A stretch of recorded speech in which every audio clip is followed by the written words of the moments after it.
What's up, everybody? This is Danny Mathematics here again with another example to explore. And today, guys, we're going to explore example 15 of laws of exponents. Example 15 of laws of exponents. And real quick, I just want to go over the laws. Whenever we have values and variables that are being divided with exponents, as we divide the values, right, we subtract the exponents. As we are multiplying values of variables with exponents, right, we add the exponents, okay? So those are the two main rules when we are doing laws of exponents, all right? So let's go ahead and start.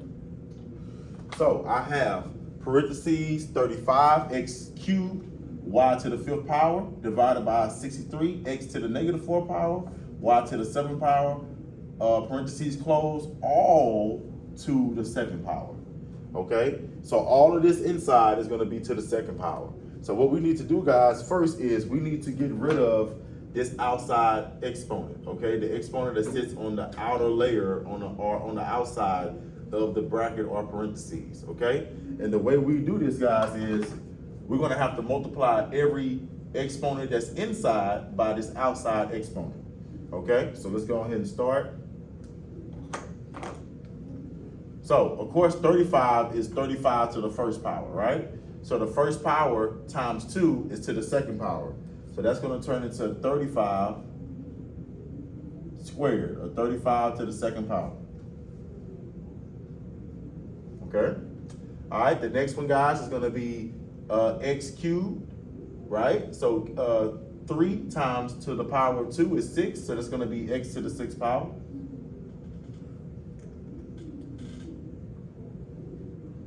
And then y is to the 5th power, so I'm gonna multiply this power of 5 by this power of 2, which is 10, so that's gonna be y to the 10th power.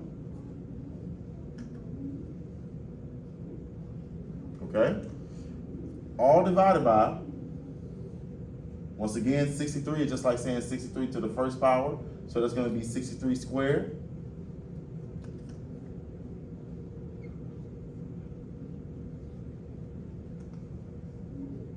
Okay? X is to the negative 4th power, so negative 4 times 2 is negative 8.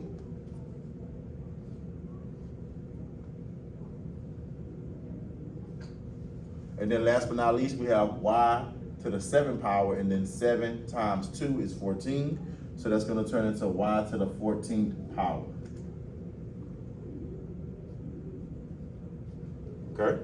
So now, ladies and gentlemen, we have successfully got rid of that outside exponent. Now we can actually start grouping the like terms. So now what we need to do, guys, is we need to group like terms. We need to put all like terms in their own groups. So let's do it. So we're gonna group like terms. Okay, so first, guys, I will always start off with the coefficients, right? Which is 35 squared and 63 squared. So we're gonna put them in their own bracket. So I'm gonna write this, so I have 35 to the 2nd power, or squared, divided by 63 squared, or to the 2nd power. Okay, so once again, they go in their own brackets. All right, the next bracket is gonna be x to the 6th power divided by x to the negative 8th power.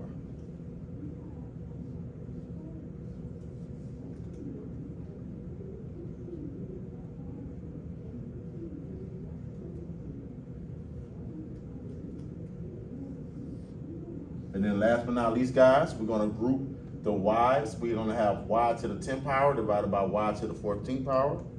So we're gonna put y10 divided by y to the 14th power. So y to the 10th power divided by y to the 14th power. Okay. All right, ladies and gentlemen, now we have successfully grouped all like terms. Let me go get my calculator. Now, what we need to do next, ladies and gentlemen, is we need to continue to simplify.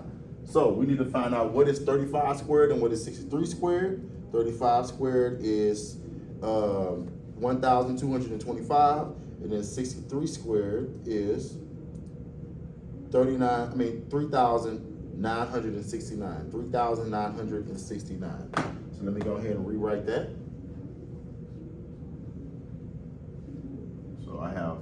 And actually, guys, I'm actually going to write it up here. Then I'm running out of space. Okay, so we're going to bring it back up here. So once again, 35 squared is 1,225 over 63 squared, which is 3,969.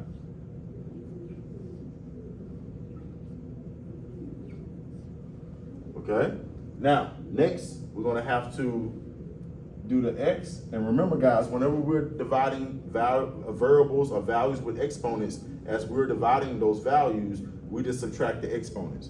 So that's going to turn into, so x to the 6th power divided by x to the negative 8th power is going to turn into x to the 6 minus a parentheses negative 8 power, right? So it's going to be x to the 6 minus parentheses negative 8th power, okay? Times, and now we're going to do the same thing for y. Once again, we have y to the 10th power divided by y to the 14th power. So that's going to turn into y to the 10th minus the 14th power. Okay? So now that's what we have, ladies and gentlemen. So now, once again, we need to still continue to simplify. Okay? Now, whenever we subtract a negative, it's just like adding a positive. So 6 minus a parentheses negative 8 is just like saying 6 plus 8. Okay? And then 6 plus 8 is 14. So that turns into x to the 14th power. Okay? And then of course, guys, we still have the 1,225, right? All divided by 3,969, right? And then the last but not least, guys, we have y to the 10th minus 14th power, right? And then of course, we know that 10 minus 14 is negative 4, is negative 4. So we're gonna have negative 4. So we're gonna have y to the negative 4 power, to the negative 4 power, right? Oh, but that's one thing, guys, that's one caveat. Whenever we have a variable with an exponent that's negative, we have to rewrite it as 1 over that variable to the positive exponent. So for example, we had x to the negative 4 power, that equals 1 over x to the positive 4 power. So we have y to the negative 4 power, we have to switch it to 1 over y to the positive 4 power. So all we're gonna do is, guys, we're just gonna rewrite everything with y to the positive 4 power at the bottom, okay? So now we're gonna have 1,225 x to the 14th power all over 3,969 y to the positive 4th power. So that's how we rewrite that, ladies and gentlemen. And of course, if you wanted to simplify the bigger numbers, if you decide to, you can. I wouldn't worry about it because this is the answer, okay? So once again, guys, this is how we simplify these expressions under the laws of exponents, okay? So once again, guys, this is how we simplify expressions in the laws of exponents. I will come out with a couple more examples until I move to the next content. Thank you so much for tuning in.